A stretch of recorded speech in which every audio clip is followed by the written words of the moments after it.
Bien, veníamos hablando acerca del tema, el plan de Dios para las naciones. Muchas cosas que decir, pero para nosotros mucho que hacer. Hay mucho por hacer.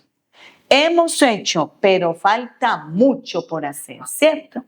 Y muchas almas que alcanzar, empezando por nuestras familias, nuestros vecinos, conocidos, y por todos aquellos que nos rodean en nuestro ámbito laboral, allí en el lugar de estudio. Estamos rodeados de gente que necesita a Dios y que no podemos dejar de predicarlo. Lo que Él ha hecho en nuestras vidas es muy grande. Y lo que Él ha hecho por la raza humana es muy grande. Pues al morir en la cruz, Él obtuvo salvación para usted y para mí. Amén. Para cada persona. Muy bien. Veníamos hablando entonces con respecto a que cuando el hombre rechazó la ley de Dios, perdió la habilidad de gobernarse a sí mismo y de gobernar en la sociedad. Por eso encontramos que en vez de gobernar, estamos siendo gobernados. Y no solo eso, sino sometidos también. Entonces, nos manejan la salud, nos manejan en la sociedad de consumo, nos dice qué debemos comer. En el comercio nos dicen qué debemos vestir. Pero cuando practicamos la palabra y vivimos bajo los principios de la palabra, nosotros debemos tener autogobierno. Porque el mundo a mí no me debe decir cómo visto, sino que yo voy a la palabra y escudriño si lo que hay de moda, si lo que me ofrece el comercio está bien delante de Dios o no. Porque no solamente debemos llevar una vida de santidad a Dios en la manera de comportarnos, sino también la manera de vestir. La manera como uno viste dice mucho de la persona. Dice mucho de la persona. Porque si la persona viste indecentemente siendo cristiana, uno se pregunta qué hay en ese corazón. ¿Verdad? ¿Vive en santidad o no vive en santidad o hay un problema? ¿O se ha contaminado con lo que el mundo ofrece? Como cristianos debemos santificarnos y el mundo no tiene que decirnos cómo tenemos que vestir, qué debemos comer. No. Nosotros mismos elegimos porque Dios nos hizo libres para elegir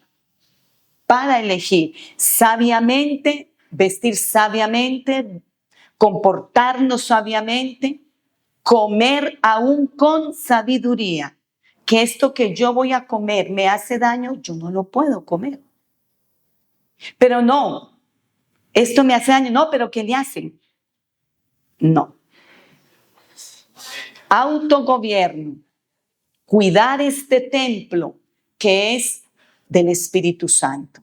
Este cuerpo hay que cuidarlo, porque luego, si no nos cuidamos, el cuerpo nos pasa la factura y nos dice, mire, usted hizo esto, tome para que lleve, ¿cierto? Entonces hay que cuidarnos. Entonces, el Señor, al venir a Cristo, el Señor hizo de nosotros personas que pensásemos de una manera conforme a la palabra de Dios. Que pudiéramos decidir, porque desde el momento en el cual usted decidió seguir a Cristo, usted tomó una decisión, ¿verdad? Y el tomar usted esa decisión es un principio de autogobierno. Usted dijo, no, es que no, yo no voy a seguir más con esta vida tan vacía, tan terrible que yo llevo. Yo tengo que hacer un cambio en mi vida.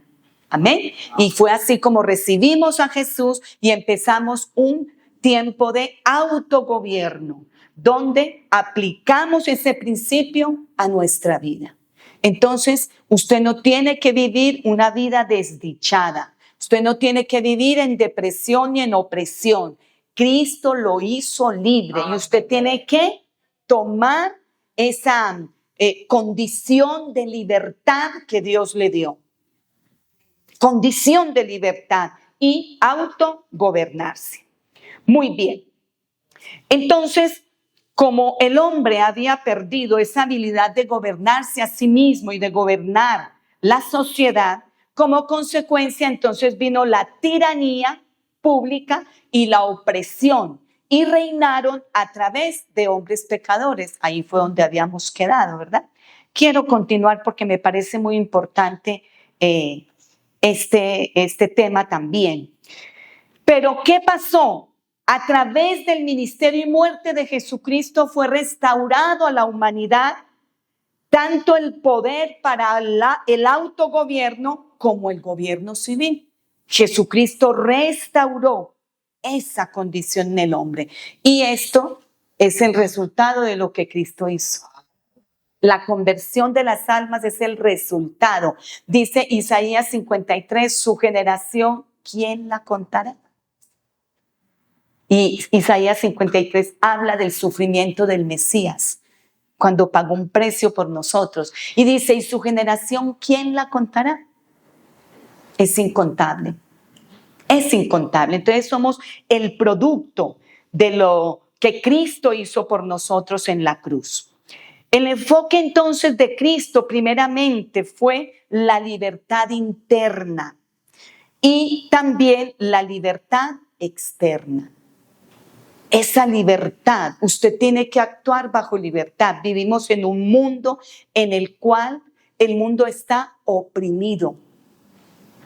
Oprimido por ataduras espirituales, pero también oprimido por gobiernos. Opresión hay en los hogares. Padres manipuladores, padres controladores. Venimos muchos de nosotros de hogares donde sufrimos mucho, ¿o no? ¿Verdad que sí? Y supimos de tal manera, sufrimos de tal manera la opresión que éramos castigados de una manera tan severa y yo diría tan cruel, que Dios tuvo que sanar nuestros corazones. Padres que cogían a sus hijos y les daban hasta que se cansaban. Cuando ya se cansaban, ahí sí soltaban al hijo. Duro, ¿verdad que sí? Pero en Cristo hay sanidad interior. Él sana esos recuerdos y hay libertad, porque cuando somos sanos interiormente, somos libres. Usted ya habla del asunto y ya no le produce nada. Antes edifica a otros y bendice a otros. Muy bien. En Lucas capítulo 4, versículo 8, nos dice que Cristo vino a libertar a quienes, a los pobres, a los cautivos y a los oprimidos. Lucas 4, 18.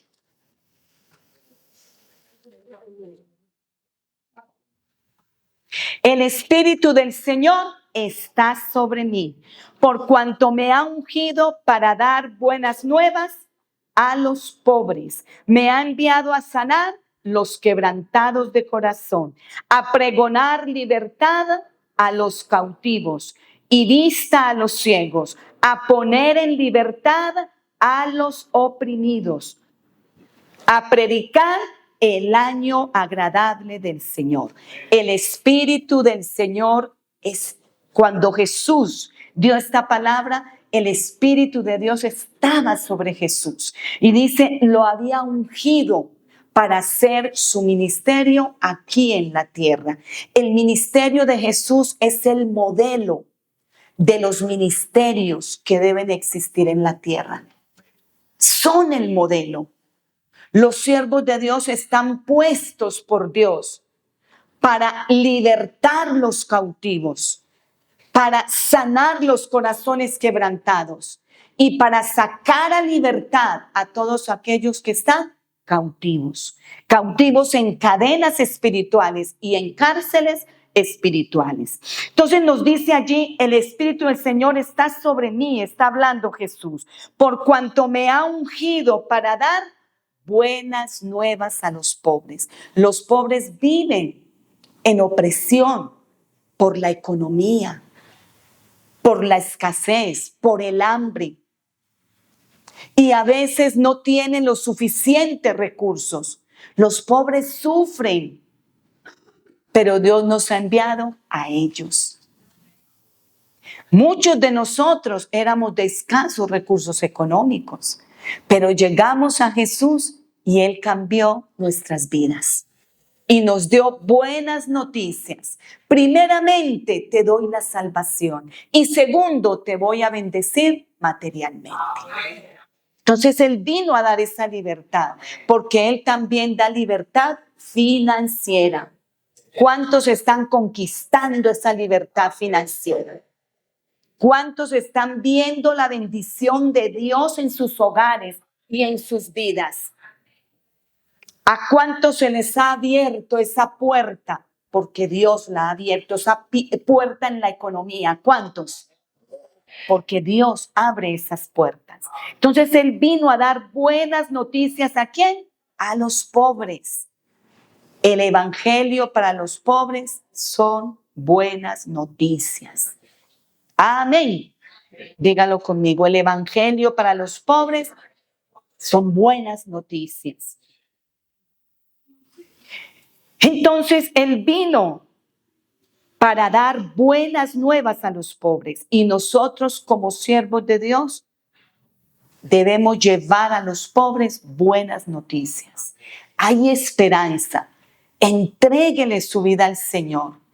Lo primero que Dios quiere es que usted sea salvo y le explicamos el plan de salvación. Pero hay buenas noticias. Dios te puede sacar de la pobreza. Dios te puede sacar del hambre. La palabra dice esto y empieza usted a enseñarle. Usted le está dando buenas noticias. ¿Sabe qué le está dando? Esperanza. Hay que darle esperanza a los pobres. Hay que ir afuera y darle esperanza a aquellos hombres y mujeres que están en la calle. Hay esperanza, porque allá donde están, ellos no tienen esperanza. Ellos piensan y dicen, no hay esperanza para mí, solo me espera la muerte. Pero quiero decirle que a muchos que estaban en las calles, Dios los sacó de allí e hizo de ellos hombres nuevos, mujeres nuevas, y hoy son hombres y mujeres que predican el evangelio. Entonces, ¿hay buenas noticias para los pobres? Sí, sí las hay. Hay esperanza. Pídale a Dios, clámele a Dios. Hace muchos años, una amiga y yo fuimos, visitábamos los hogares y evangelizábamos. Y llegamos a un barrio allí en El Socorro, eso queda por San Javier, y llegábamos a diferentes hogares y evangelizábamos y les visitábamos, y visitamos a una señora que hasta el día de hoy yo la recuerdo.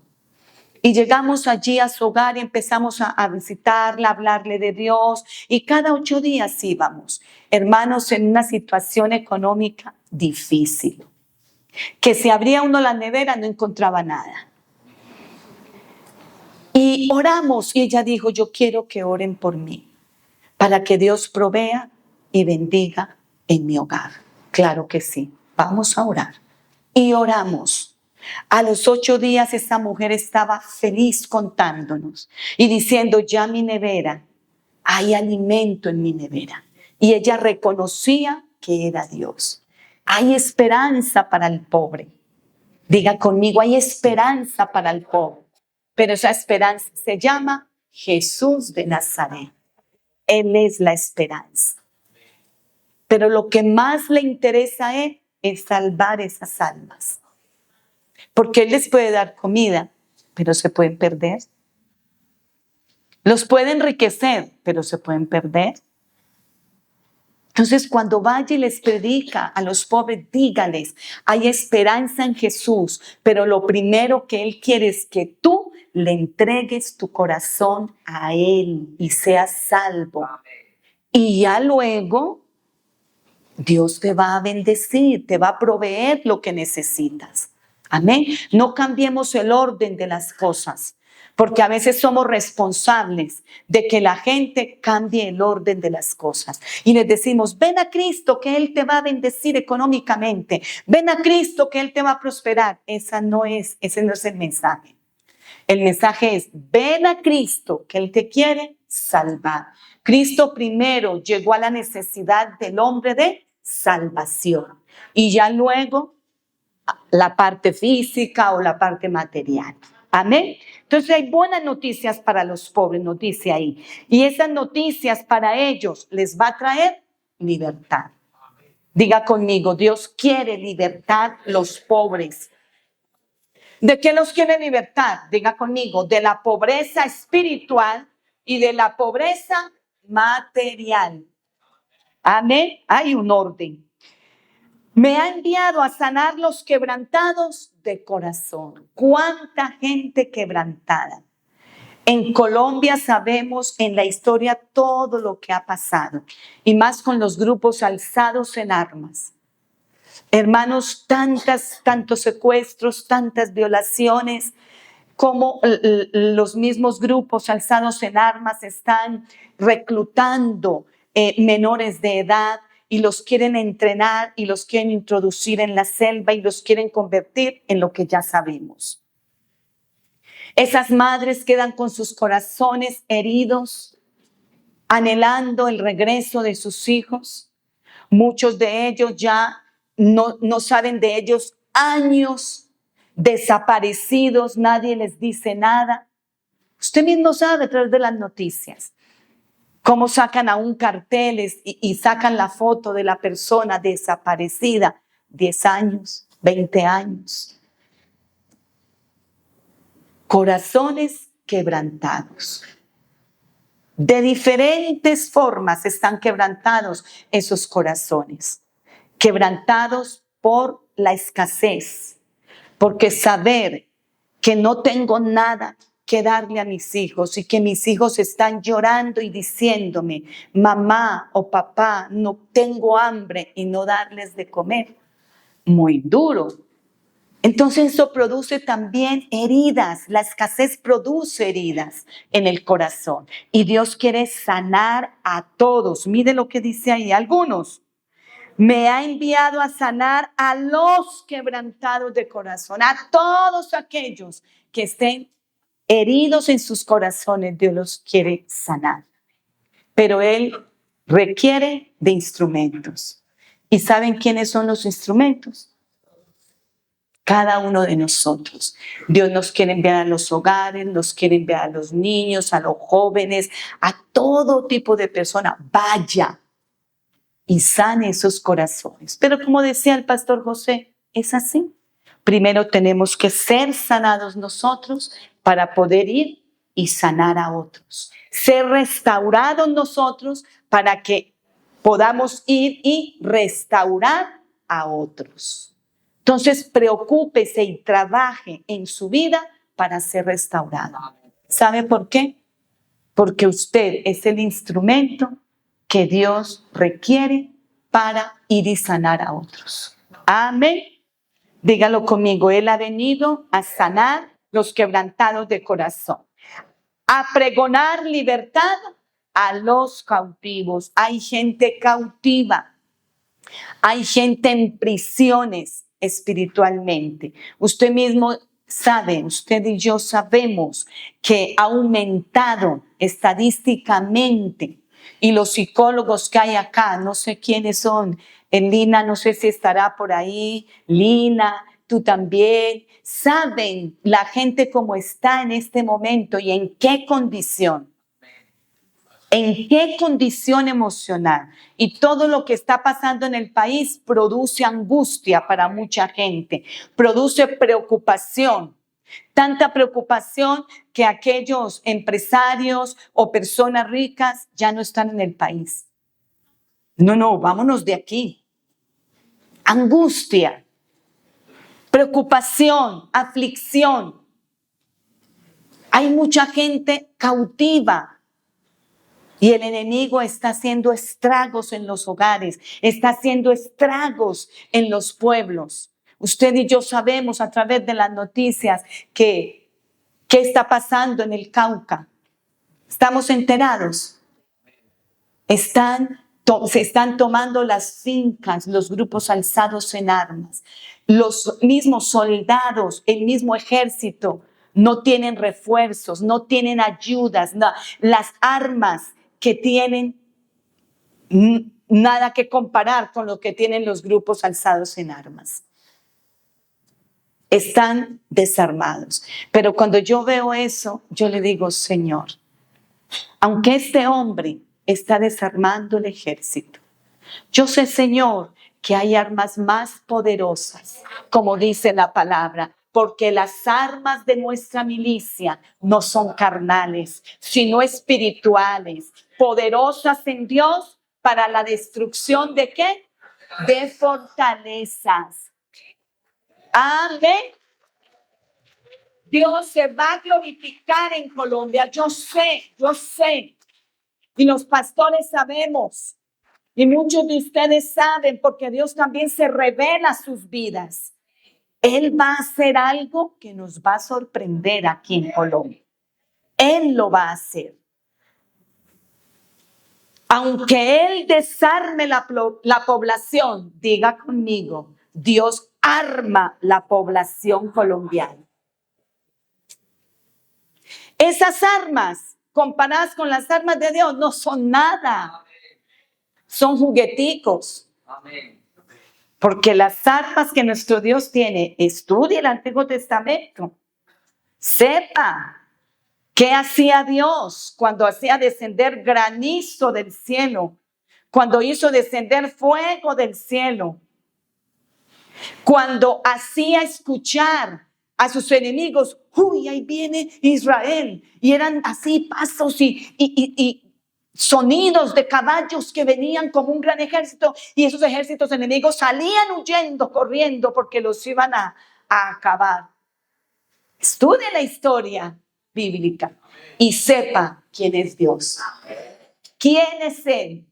Entonces esto lo llevará a pensar y a decir, mi Redentor vive y Él se glorifica en Colombia.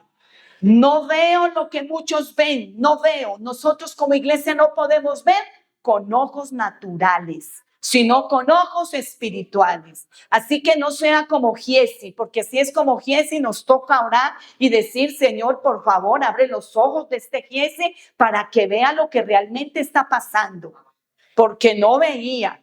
Y hay cristianos que no ven y no tienen esperanza, porque no quieren tenerla, porque la esperanza es Dios. Amén.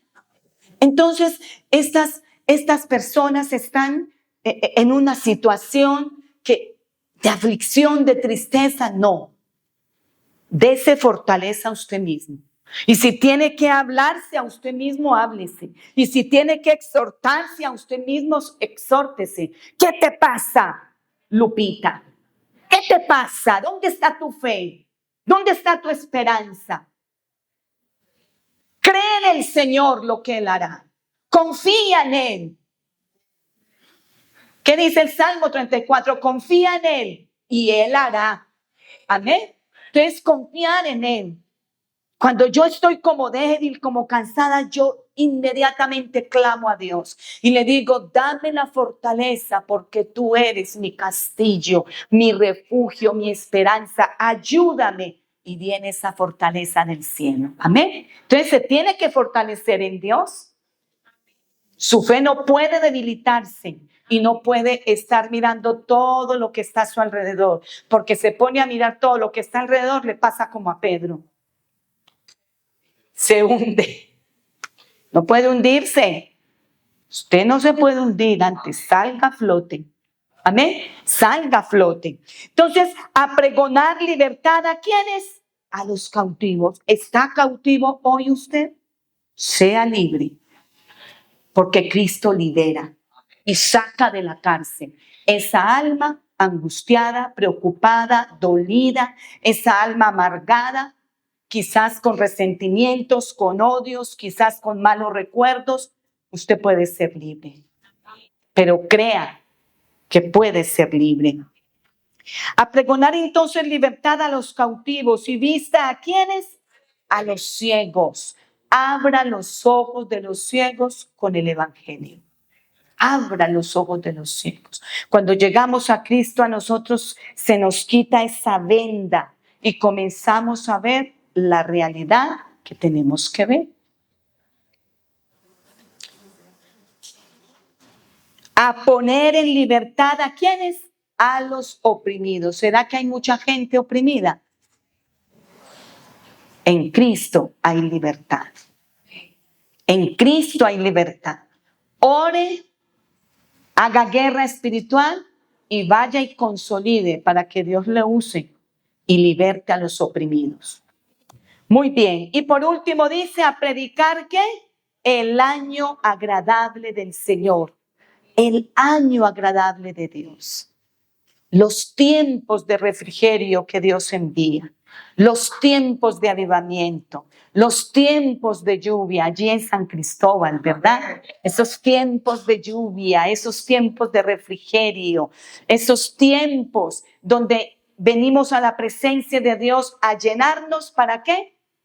Ir a dar. De gracia recibiste, dad de gracia. Amén. Usted no se puede quedar con nada de lo que Dios le ha dado.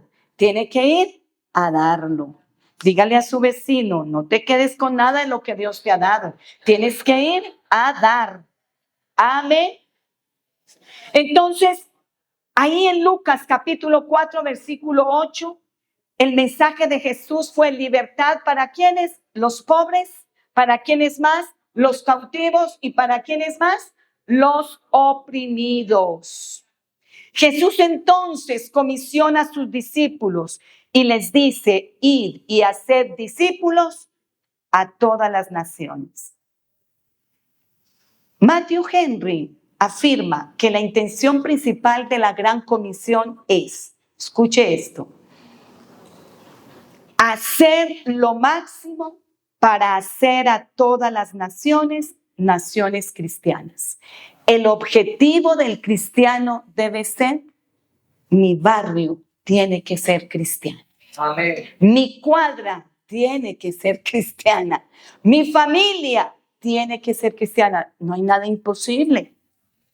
No hay nada imposible para Dios y para mí tampoco lo debe haber.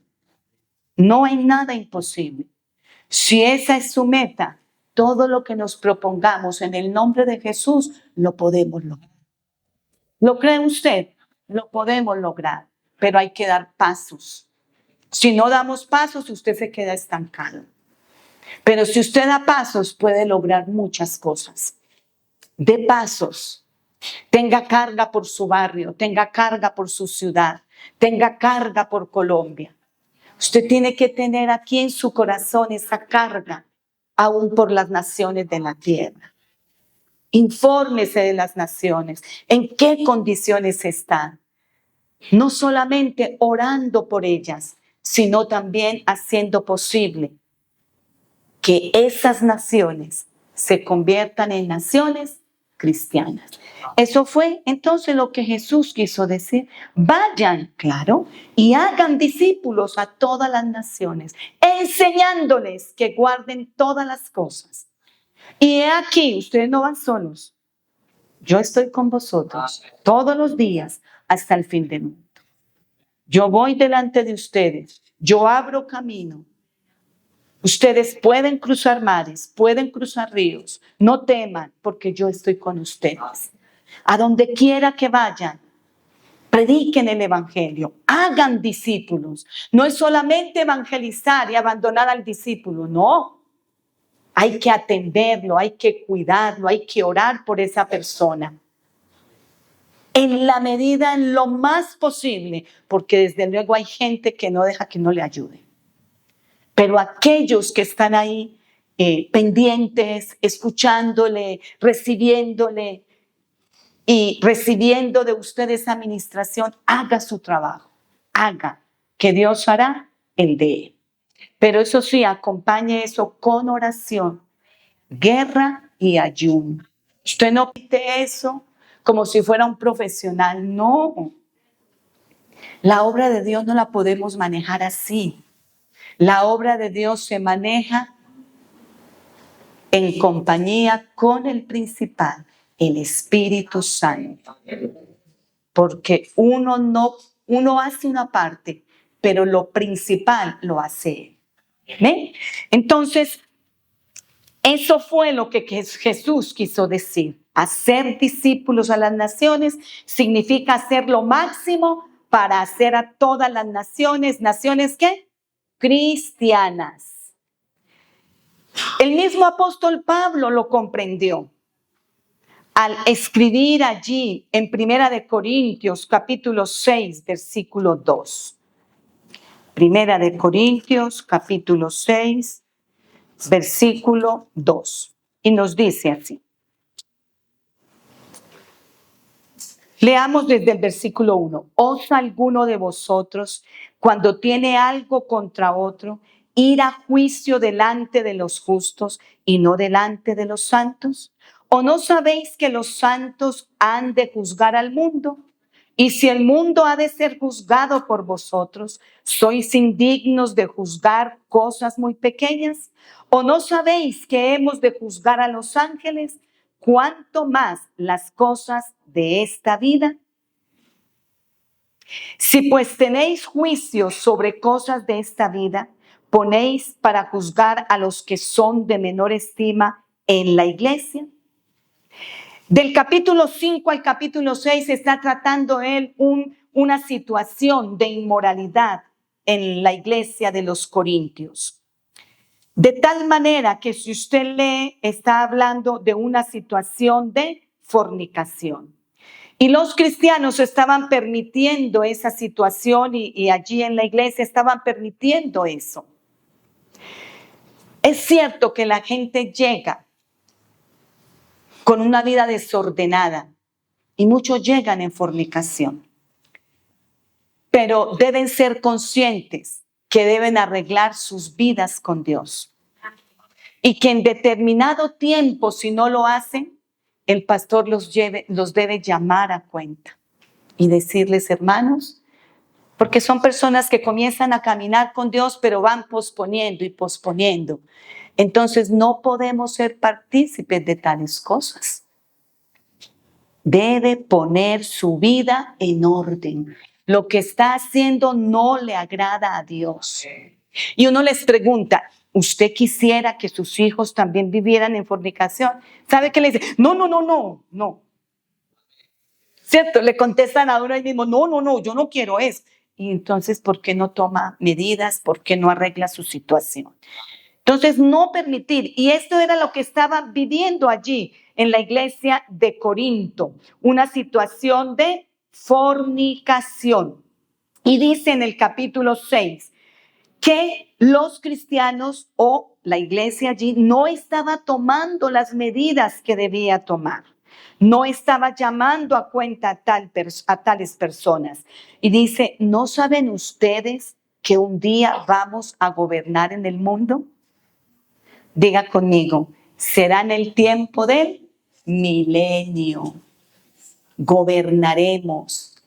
Y la Biblia nos llama, ¿qué? Reyes y ¿qué? Y sacerdotes. Hay una posición para nosotros, pero tenemos que asumir esa posición.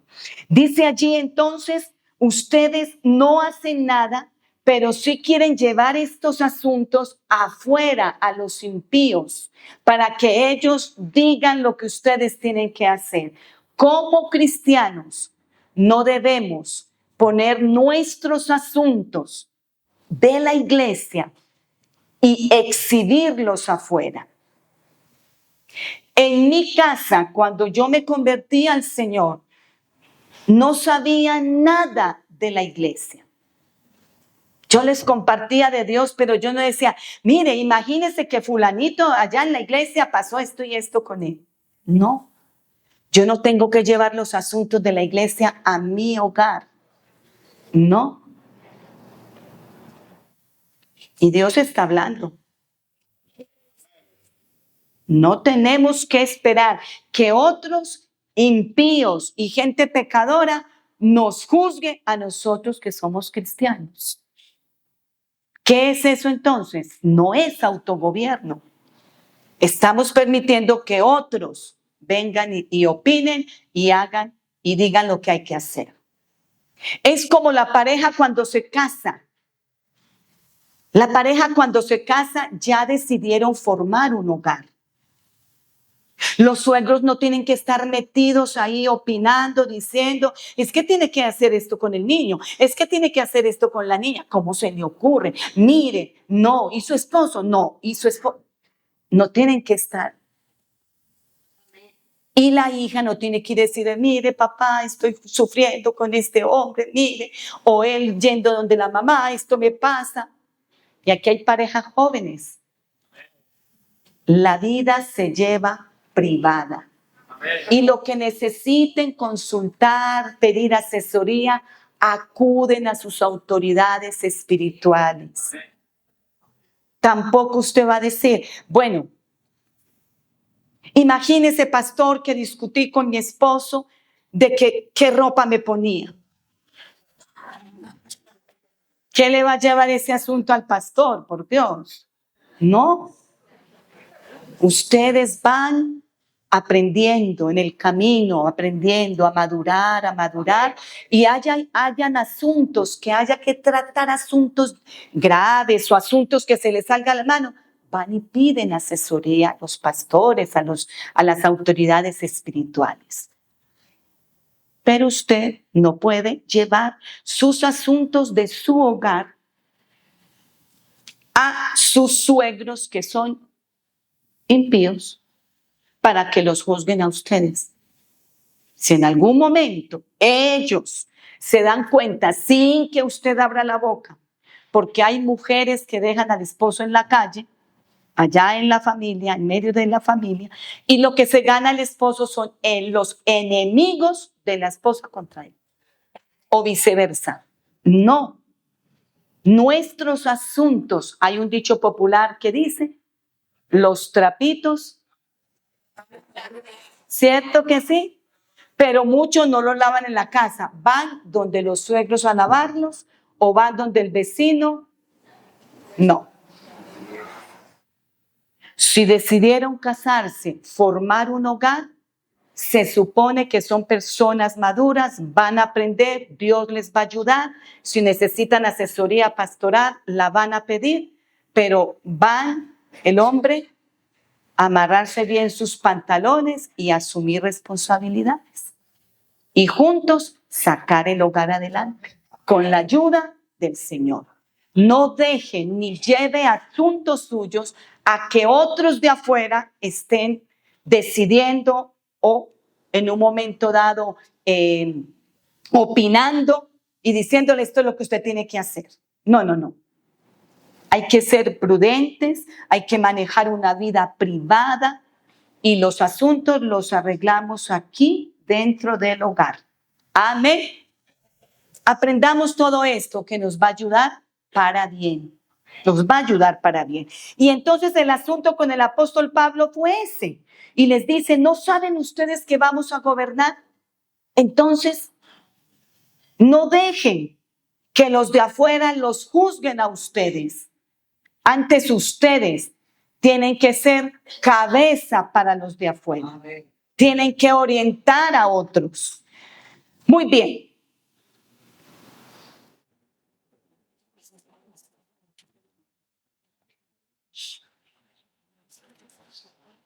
Y esto es lo que está pasando a nivel de las naciones. Hay un desorden mundial, no un orden mundial.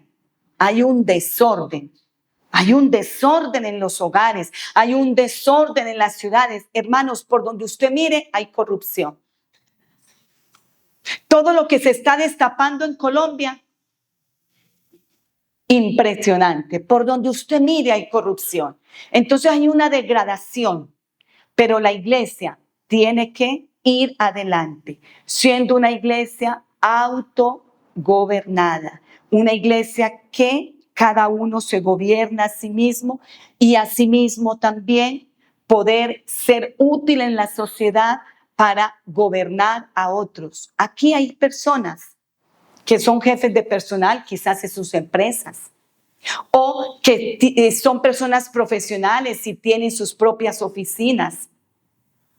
Están haciendo un trabajo en la sociedad. Ustedes no saben los instrumentos que son en las manos de Dios. Ustedes no saben con su profesión a cuántas personas están bendiciendo. Amén. Y con sus principios y valores cristianos, a cuántos están bendiciendo. Usted ni siquiera se imagina el impacto que produce en otros. Y el que lo estén recomendando, tengo entendido que aquí hay abogados, mi hija también es abogada, no sé, hay otros, el hermano, ¿verdad? ¿Quién más? Abogados por acá. Hay muchos abogados, claro, abogamos delante de Dios por la gente, ¿cierto? Entonces son personas que están trabajando en la sociedad. Ustedes son luz, abogados, ustedes son luz en la sociedad.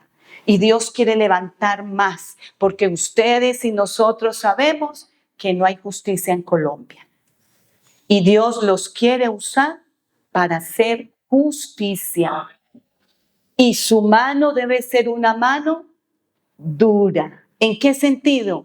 Dura con aquellos inmorales, con aquellos personas que hacen daño a la sociedad, y ustedes tienen que hacer lo que dice la palabra y basarse por los principios de la palabra. Los psicólogos también son instrumentos de Dios en la sociedad. Amén.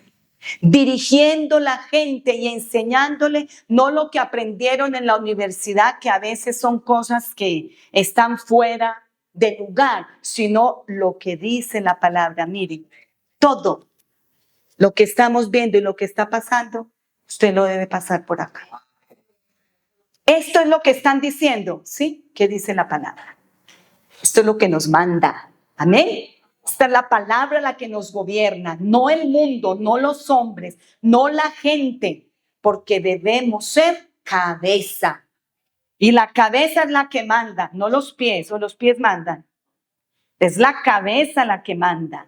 Entonces la iglesia, Dios en los últimos tiempos va a posicionar la iglesia para que la iglesia tome su lugar. Parémonos un momentico, nos dieron sugerencias, por ahí un hermano que las sillas son siempre muy cansonas y lo agotan, lo incomodan, entonces se para. Eso, se para, se estira. ¿Hace cuánto que no se estiran? Hace mucho tiempo que no se estiran. Sí, les molesta, a veces son incómodas las sillas. Sí, son incómodas, pues.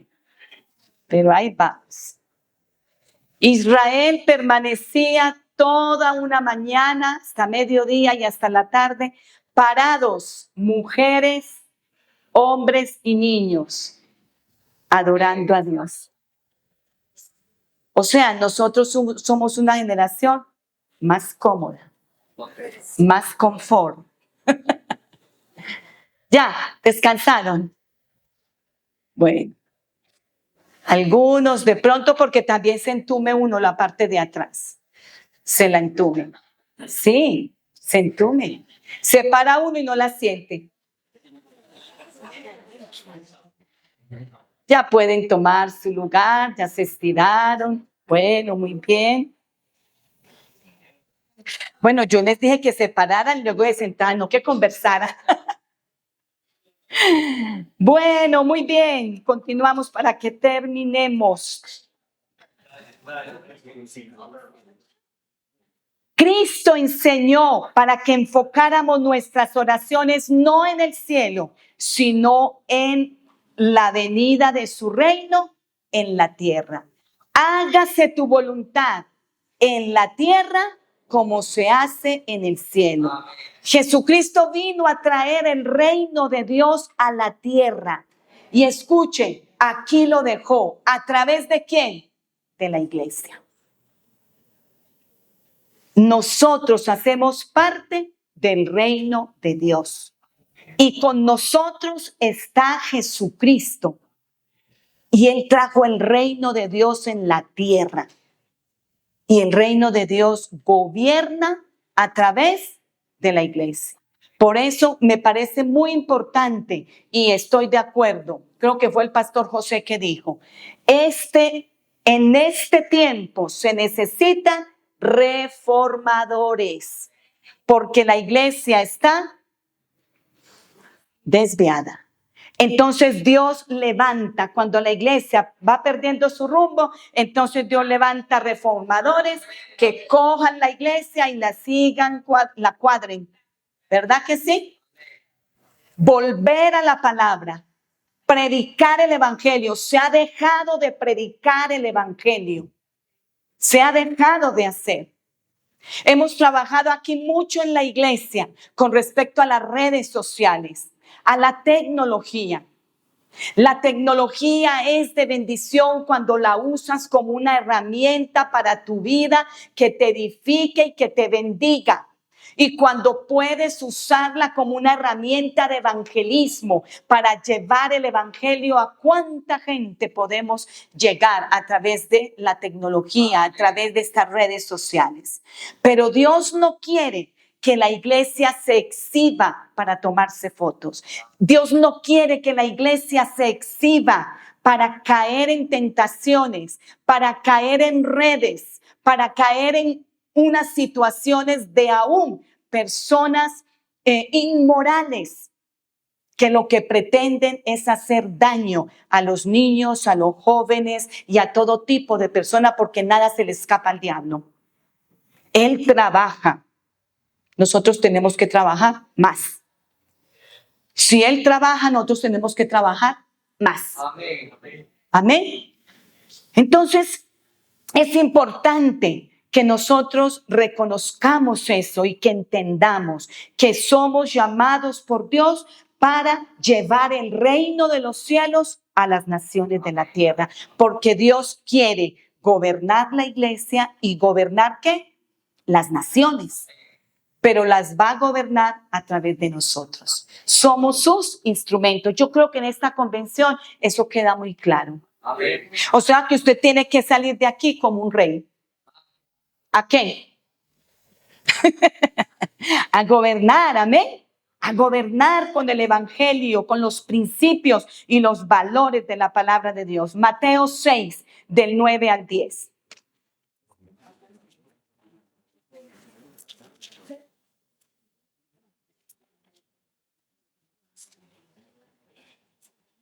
Vosotros pues oraréis así: Padre nuestro que estás en los cielos, santificado sea tu nombre, venga tu reino.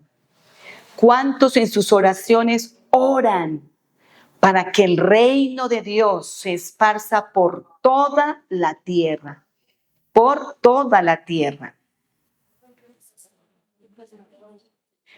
Hágase tu voluntad como en el cielo, así también en la tierra.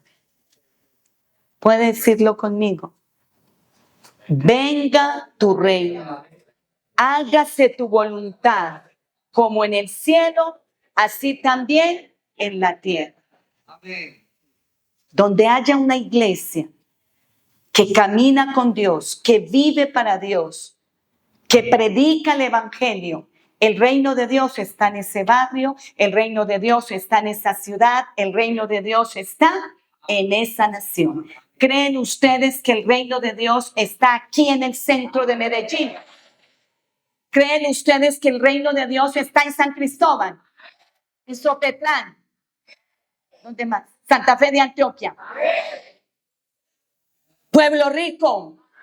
Eso. Angelópolis. Caldas. Ojo pues, que allá está el reino de Dios. Usted lo tiene que esparcir. Amén. Floresta. El reino de Dios está allí. Y el reino de Dios está allí. Y allá hay reyes. La iglesia tiene que gobernar en todos esos lugares. Amén. Cuando hay eventos así grandes en la ciudad o en otras ciudades, la iglesia se ve como una revolución en el transporte, en los restaurantes, ¿dónde más? En los lugares donde la gente, en los centros comerciales, se ve el gentío. ¿Quiénes son? Cristianos. Revolución. Los cristianos tienen que gobernar. Amén. Amén, amén. En Santander está el reino de Dios. Oiga que sí está. Claro que sí. ¿Dónde más? ¿Se me escapa alguno más? San Pedro, Belmira. ¿Qué más? Santa Rosa de Osos. A ver, Santa Rosa de Osos. Uy, ¿dónde está Santa Rosa? Bueno, muy bien. San Pedro, Belmira. Amén. San Antonio de Prado. ¿Dónde? Itagüí. ¿Dónde más? Robledo. Eso. Cada uno de nosotros, donde estemos, tenemos que llevar el reino de Dios. ¿Y sabe por qué? Porque usted es ciudadano del reino de los cielos. Cuando se muere, ¿para dónde se va a ir? Pues para el reino de los cielos. Aquí en la tierra somos ciudadanos que pertenecemos al reino de los cielos. Entonces estamos puestos para gobernar. No para hacer cola, sino para hacer cabeza. Pero hay que ocupar esos lugares. Sigan ocupando los lugares allá en las acciones comunales. Sigan ocupando esos lugares. Los que son, aquí también hay maestros de niños. Allá, a ver, Alejandra no está por acá. Muy bien, Alejandra, ¿cierto? Influenciando positivamente a esos niños con el evangelio, enseñándoles donde vayan esos niños, van a tener ese conocimiento del evangelio. Las que son agentes educativas, a ver, Cristina, tú también, muy bien, agentes educativas allí, que tienen hogares de bienestar familiar, también influencia. Las que son maestras en los colegios, ¿qué están llevando? El reino de Dios. Yo sé que tienen su profesión, hagan su trabajo, pero Dios les dará sabiduría de cómo comunicar el evangelio a esos estudiantes. Tenemos que levantar los que están estudiando en las universidades.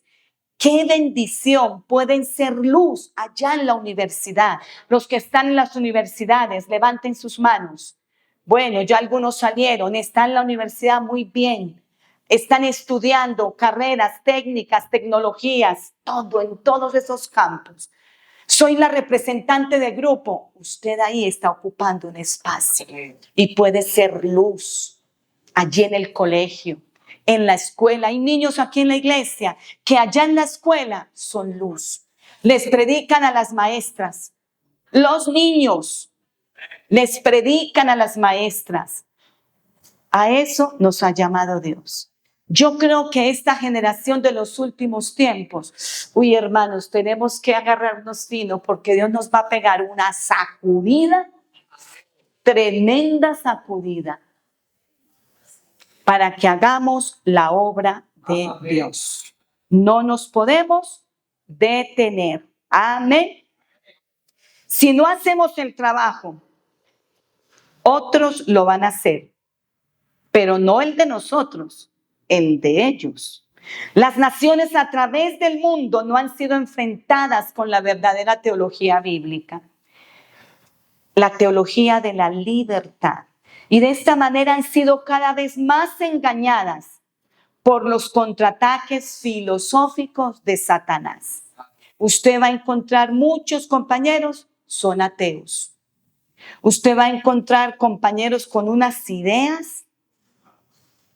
Y es más, estudian y son autodidactas. Ellos mismos investigan en libros de ocultismo, de libros de filosofías y se van llenando de todo eso. basura, porque eso es basura. Se va llenando de eso la mente y se van alejando de Dios, alejando de lo que sus padres en su ignorancia o aún en el catolicismo le enseñaban acerca de Dios. Ya terminan que ya no creen en Dios por todas esas ideologías. Entonces, si no hacemos el trabajo, el mundo sí lo va a hacer, pero para embarrar, no para edificar. Cristo dice que la raíz del mal es el corazón del hombre. La libertad externa es posible solo cuando esta fluye de lo interno a lo externo. Esa verdadera libertad exterior o externa es el producto de una libertad interna. ¿Se ha preguntado usted ahí como cristiano, usted es feliz? Amén, amén, amén. No lo digan porque me quieran agradar a mí. No, de corazón. Amén. Unos cuantos son felices.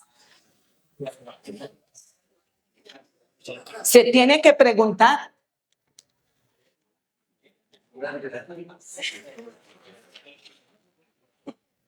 A mí me han preguntado, ¿usted es feliz casada? Y yo digo, sí, yo soy feliz.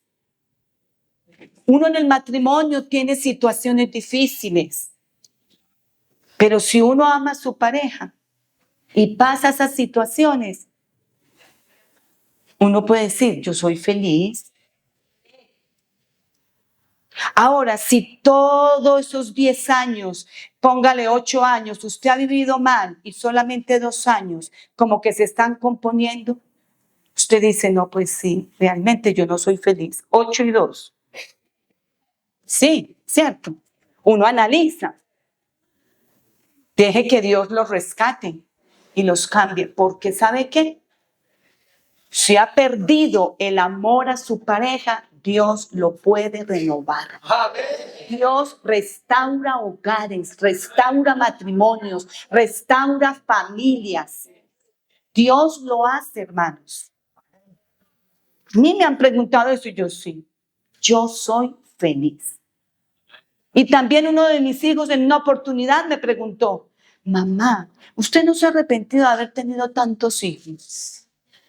Yo le dije, no. Porque para mí mis hijos son como un tesoro. No me arrepiento. No, mami, qué pena, tantos que él hace. Amén. 4 diferentes, hermosos y guapos. Diferentes. Qué bendición. Copias del papá y de la mamá. Son una bendición. Entonces, yo me he preguntado, hermanos, y me he preguntado, ¿soy feliz en el cristianismo? ¿Sabe qué me contesto yo? Señor, yo soy feliz. Porque lo que he vivido, por lo que he pasado, tú lo has usado para bien. Puedo ser hoy una mujer más madura, puedo ser de bendición a otros. Es que tú eres mi esencia, tú eres el centro de mi vida, tú lo eres todo. ¿Cómo va a vivir aburrida? No, sí, la alegría de uno, hermanos, es Dios. Nadie más se busca alegría. Solamente el Señor. Y si usted está triste y vive triste, es porque perdió el enfoque. Cuando usted tiene el enfoque en Cristo Jesús, usted dice, por este río paso. Se metió a la cueva, de la cueva la saca el Señor o lo saca. Entonces usted no puede perder el enfoque. Y la iglesia del Señor tiene que retornar a ese enfoque, que es Cristo Jesús y su palabra. Amén. Entonces, de esa libertad habló Jesús. De esa libertad. Habló del principio de causa y efecto. Lucas 6, 43 al 45. Él habló de eso. 6, 43 y 45. el producto de mis decisiones. Si usted toma buenas decisiones, usted va a vivir bien. Pero si usted toma malas decisiones, arrastra con las consecuencias. Somos el producto de las decisiones que tomamos. 6:43 al 45 de Lucas nos dice así: no es buen árbol el que da malos frutos, ni árbol malo el que da buen fruto, porque cada árbol se conoce por su fruto. Pues no se cosechan higos de los espinos, ni de las zarzas se vendimian uvas. El hombre bueno, me gusta esta palabra, del buen tesoro de su corazón saca lo bueno. El hombre malo, del mal tesoro de su corazón, saca lo malo, porque de la abundancia del corazón habla la boca. En este momento, piense en usted mismo.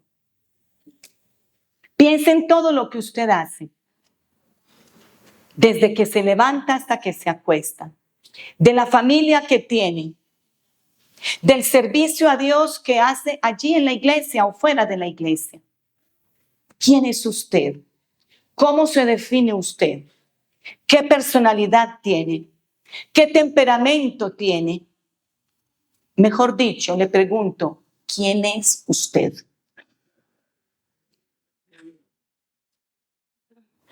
Ya están pensando quiénes son, ¿verdad? Ahora piense, ¿soy un buen árbol o un mal árbol? El buen árbol, de lo que tiene adentro, de eso da. Si es un buen árbol, ¿va a dar qué? Buen fruto. ¿Qué ha hecho con su vida? ¿La ha desperdiciado? ¿La ha edificado en Cristo Jesús? ¿Se está superando intelectualmente? ¿Está siendo cada día mejor para Dios? ¿Qué está haciendo con su vida? ¿Está siendo un instrumento en las manos de Dios? ¿Está bendiciendo a otros? ¿Está bendiciendo aún a su propia familia? ¿Quién es usted? ¿Quiénes dependen de usted? Quizás su familia. Si tienen sus oficinas, tienen empleados. ¿Cómo está haciendo su trabajo? Pero solo una cosa puede definir ese buen árbol. El buen árbol depende de Dios. El buen árbol nace en Dios. Si no nacemos en Dios, podemos ser buenas personas, dijéramoslo así, ser buenas personas, pero en el camino, ¿cuánta gente se ha dañado? Pero en Dios y permaneciendo en Dios, podemos dar buen fruto y ser buenos árboles, porque aquí la Biblia nos compara con árboles. ¿Y sabe por qué nos compara con árboles? Porque está comparándonos como personas que debemos dar fruto. Que debemos dar fruto. Entonces, Jesús habló de eso. Causa y efecto. El fruto es determinado por la raíz. La conducta del hombre está determinada por su corazón. Por eso dice la palabra, sobre toda cosa guardada, guarda tu corazón, porque de él mana la vida. Y en Isaías dice, ¿quién conocerá el corazón del hombre? Yo, Jehová, que escudriño la mente y el corazón del hombre. ¿Qué tenemos que cuidar? Este corazón. Porque si yo no lo cuido, también se puede dañar. Se puede dañar. Y puede dar malos frutos. Entonces, usted todos los días tiene que cuidar su corazón. Amén. De tener un corazón para Dios. Yo no sé cuántos de ustedes tienen un corazón para Dios. Yo no sé cuántos de ustedes viven el evangelio de una manera religiosa. Van a la iglesia cada 8 días, participan, de los eventos o de las actividades que haya, pero quizás no tiene comunión con Dios, quizás no lee la palabra lo suficiente y lleva una vida así, religiosa, y una vida religiosa es una vida cómoda. Pero una vida que no es religiosa es una vida que Dios sacude y que no se acomoda, que cada vez quiere más, Amén.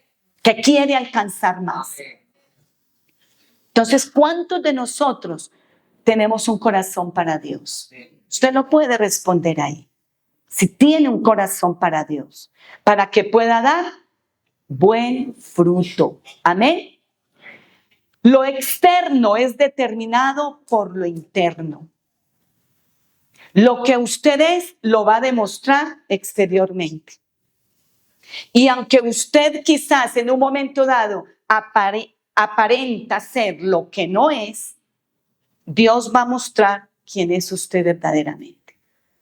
A través de sus actitudes, de sus palabras, de su comportamiento, de la manera como reaccione con las personas. A nivel general, ¿quién es usted? ¿Quién soy yo? Eso nos tenemos que preguntar, ¿o no? Jesús trabaja de dentro para afuera. Así trabaja el Señor. Desde adentro hacia afuera.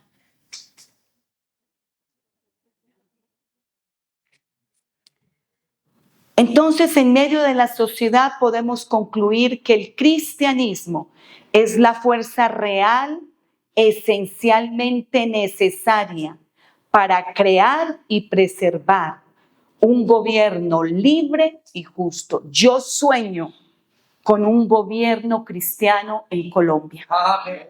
Yo sueño con ese gobierno cristiano en Colombia. Sueño con presidentes cristianos. Sueño que las leyes colombianas sean cambiadas. Sueño con congresistas cristianos. Yo sueño con eso. Por eso, padres, hagamos el trabajo, porque ustedes no saben qué personas tienen en sus casas. Ni siquiera se lo imaginan. Y se van a sorprender en el futuro. Y van a recordar esas convenciones donde Dios tanto les habló de sus hijos y que ustedes van a ver el resultado de sus oraciones, de sus lágrimas, de su trabajo con ellos. Van a ver el resultado, porque el que siembra, recoge. Padres, si ustedes siembran el evangelio en sus hijos, van a recoger. Yo lo garantizo porque la Biblia lo garantiza. Lo que sembramos, eso recogemos. Recogemos. Así lo afirmó Jesús. La historia es formada por el corazón del hombre bajo la providencia de Dios. Los asuntos externos de una nación son el reflejo de la condición del corazón de las personas. ¿Cómo está nuestro país? ¿Qué podemos decir?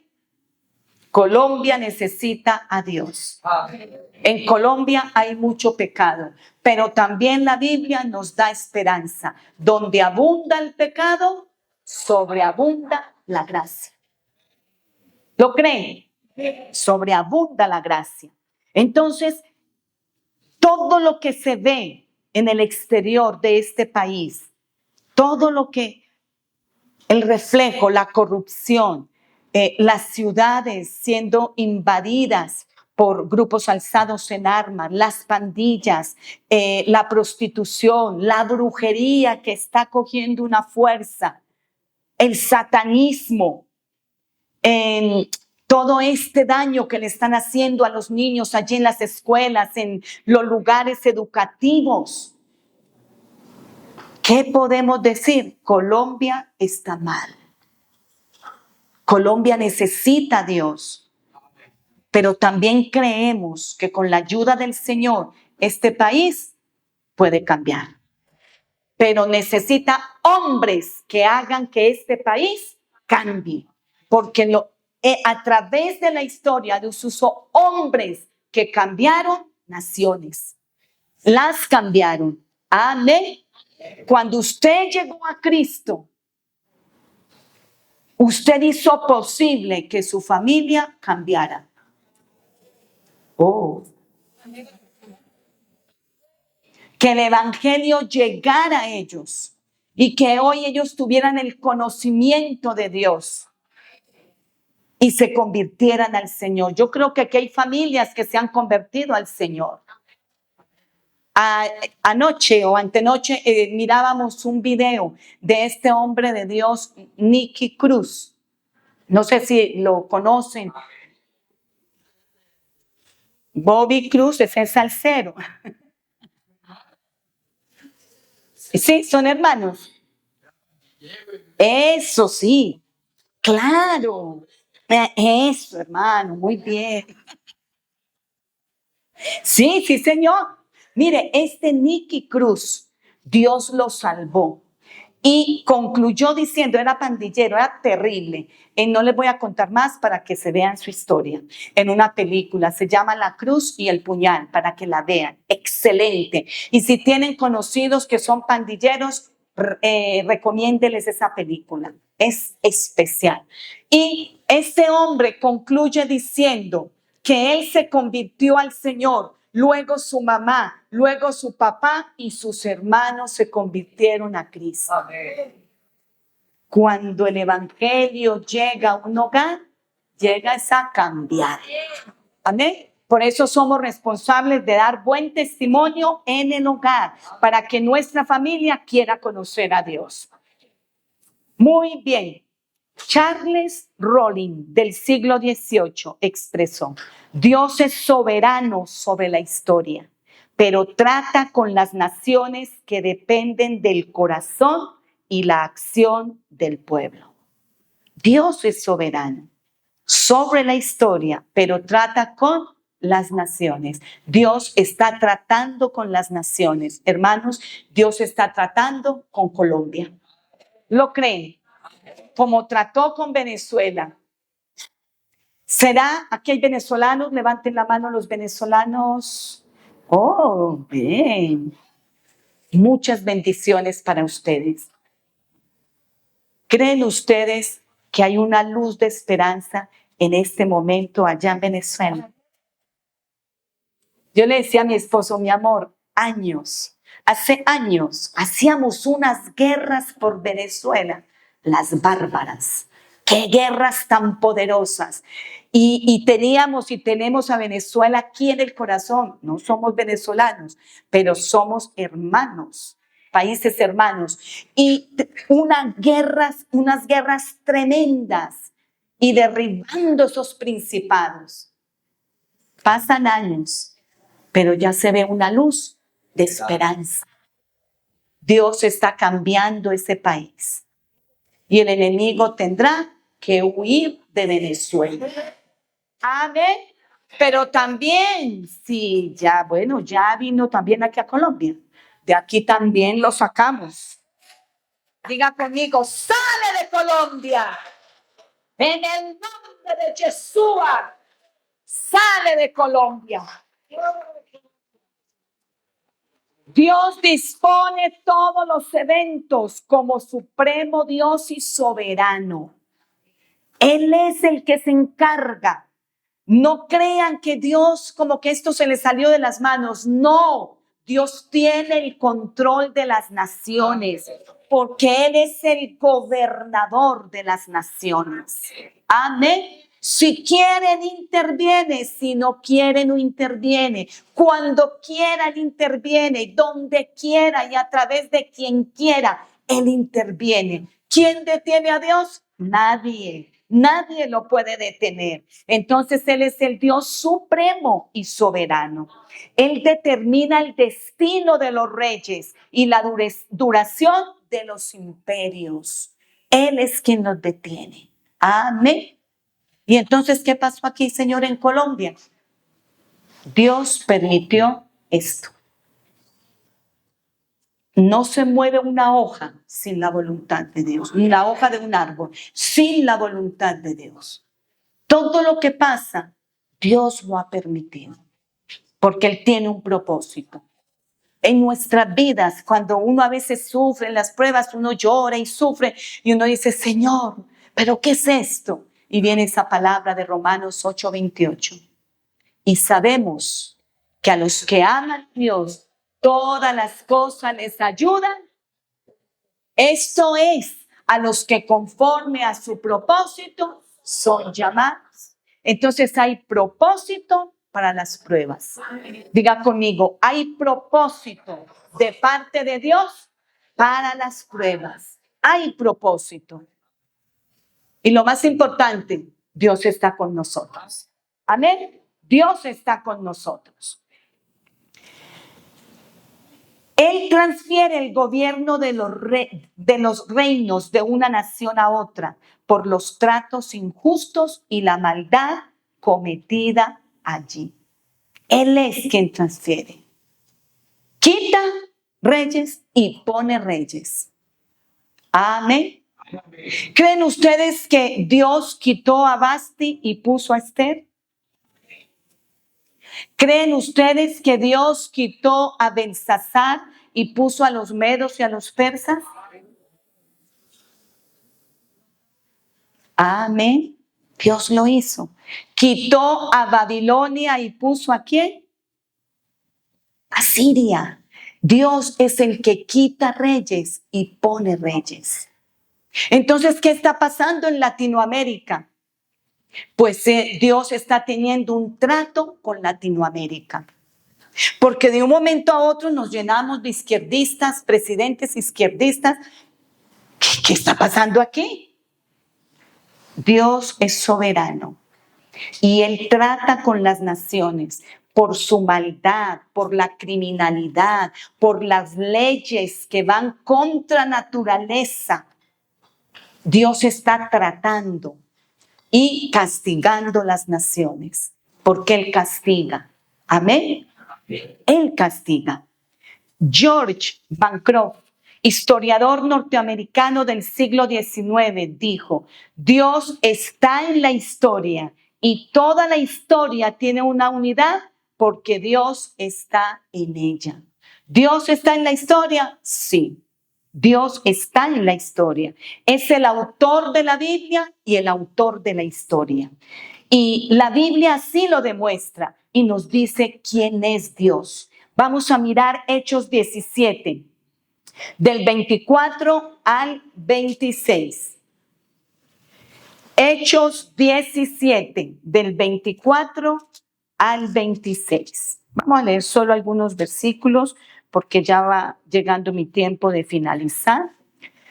Hechos 17, 24 al 26, nos dice así. El Dios que hizo el mundo y todas las cosas que en él hay, siendo Señor del cielo y de la tierra, no habita en templos hechos por manos humanas, ni es honrado por manos de hombres, como si necesitase de algo, pues Él es quien da a todos vida y aliento y todas las cosas. Y de una sangre ha hecho todo el linaje de los hombres, para que habiten sobre toda la faz de la tierra, y les ha prefijado el orden de los tiempos y los límites de su habitación. Dios es soberano. Usted existe porque Dios así lo quiso. Y el día que usted exhale su último aliento es porque así Dios lo quiso. Él es quien nos da vida, pero también el que nos llama. Amén. El que nos llama para que estemos con Él en la eternidad.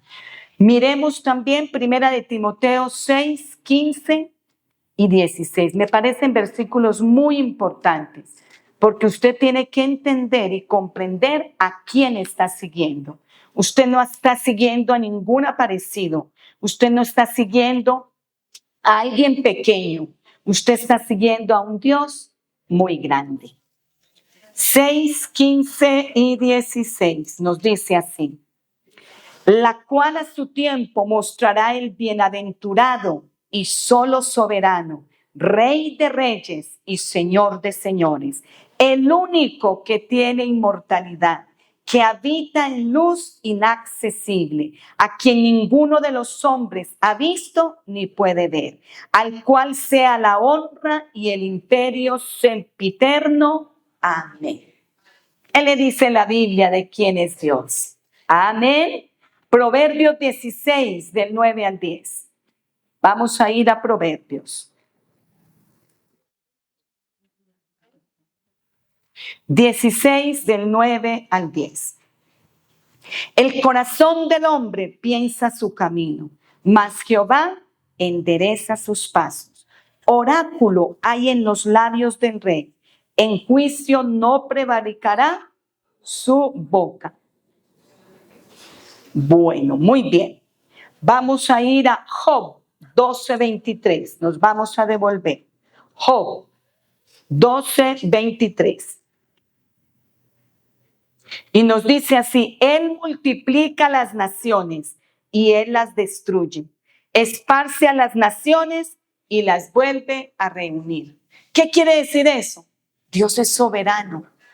¿Quién creó todo esto? Él. Y Él tiene el poder para que permanezca o también para quitarlo. Amén. Él es soberano. Salmos, vámonos a adelantar de ahí de Proverbios a Salmos 22, 28. 22, 28. Y nos dice así: porque de Jehová es el reino, ¿y qué? Y Él regirá las naciones. En el milenio Jesucristo viene a reinar. Posteriormente suceden acontecimientos como el juicio del gran trono blanco, creación de nuevos cielos, nueva tierra, y dice la palabra que Él reinará para siempre con nosotros. Daniel 2:21, más adelante de Salmos, nos vamos más adelantico. Daniel 2:21. Y nos dice así: Él muda los tiempos, me encanta ese versículo, y las edades, quita reyes y pone reyes, da la sabiduría a los sabios y la ciencia a los entendidos. Él muda los tiempos y las edades, quita reyes y pone reyes. Él es soberano. Adelantico ahí, Daniel 4:17. 4:17 de Daniel. La sentencia es por decreto de los vigilantes y por dicho de los santos la resolución, para que conozcan los vivientes que el Altísimo gobierna el reino de los hombres. No olvide eso. ¿Qué dice? Él gobierna el reino de los hombres y que a quien Él quiere lo da y constituye sobre él al más bajo de los hombres. Versículo 26, ahí adelantico. Y en cuanto a la orden de dejar en la tierra la cepa de las raíces del mismo árbol, significa que tu reino te quedará firme luego que reconozcas que el cielo. Entonces, hermanos, ¿qué concluimos? Eso. Léalo otra vez y gócese. Amén. Sí, Señor. Así, Él es el que manda. Y que dice ahí en el versículo, me gusta esa última parte, 26. El cielo gobierna. ¿Dónde gobierna? En la tierra. Y si los hombres hacen lo que hacen, primero por causa del pecado, ¿cierto? Pero Dios da oportunidad de arrepentimiento y los planes de Dios son perfectos. Pone la iglesia a predicar, pone la iglesia a discipular, a hacer el trabajo, Él a glorificarse, a manifestarse, y como lo hizo en la iglesia primitiva, a respaldar la palabra con milagros, señales, maravillas. Dios se glorifica, hace lo que quiere en los cielos, en la tierra y debajo de la tierra. El cielo gobierna. Me gusta eso. El cielo gobierna. Usted luego en casa va a leer todo el capítulo 4 que habla acerca de Nabucodonosor, siendo un hombre muy importante en la historia, que hasta el día de hoy se habla de él. Pero un hombre que a través de Daniel y de otros judíos conoció a Dios. Y este hombre llegó un momento en el cual Daniel le profetizó un año antes: rey, arrepiéntase, porque ya había conquistado muchos reinos, ya tenía mucho dominio, había extendido su reinado en muchos lugares. Y le dice: arrepiéntase, rey, de su orgullo, tenga cuidado. Él le advirtió. Y él como que no prestó atención. Y le dijo: si usted no se arrepiente de la manera como está obrando, de su vanagloria, de su orgullo, de su soberbia, va a venir sobre usted esto, esto y esto. Y siendo rey será convertido como en una bestia. El rocío lo va a mojar, el pelo le va a crecer, las uñas van a ser largas como las de una bestia. Él quedó como convertido en un animal. Perdió su razonamiento. Y le dijo Daniel eso y no hizo caso. Continuó normalmente en su reinado y gobernando y en lo suyo. Al año exactamente empezó a mirar todo lo que tenía y a contemplar todo lo que había obtenido y dijo: ¿quién como yo? Como Nabucodonosor. No hay otro. Todo lo que he conquistado, todo lo que tengo con mi mano lo he obtenido, con mi esfuerzo, todas esas batallas libradas. Recuerde lo que dice, que Él da a los reyes, pero que también quita. Y en ese momento le fue quitado su razonamiento y todo lo que Daniel le profetizó un año antes se cumplió. Y al cumplirse se convirtió como en un animal, pero él le había dicho: pero el día que tú reconozcas, aquí está el versículo, el día que tú reconozcas, aún en tu situación allí de Animalandi, en esa situación, y empieza como una lucidez a reconocer que el Dios de los cielos es el que gobierna, entonces será devuelto tu reino, será devuelto tu capacidad mental y podrás seguir gobernando. Efectivamente. ¿Qué necesitó Nabucodonosor para humillarse? ¿Qué necesitó Nabucodonosor para reconocer que el Rey de los cielos, Jehová de los ejércitos, era quien gobernaba en la tierra, quien ejerce dominio sobre la tierra a través de los hombres, a través de los gobernantes? Cuando él reconoció eso, dice la palabra, que le fue devuelto todo, porque Dios es un Dios que sustituye, pero también es un Dios que restituye. Lo que has perdido, Dios te lo puede restituir. Si tú no ocupas el lugar que debes ocupar, Dios te va a sustituir por otro, porque Él es Dios de sustitución y Rey y Dios de restitución. El cielo gobierna. Coloquémonos en pie y vamos a orar. Vamos a darle gracias al Señor por su palabra. Él tiene un plan para las naciones. ¿Y saben qué, hermanos? Los planes de Dios se cumplen en la tierra. Todo lo que Él ha diseñado en esta tierra se va a cumplir. No son planes que se van a perder ni que se van a abortar. Los planes de Dios sobre la tierra se van a cumplir. Los planes que Dios tiene.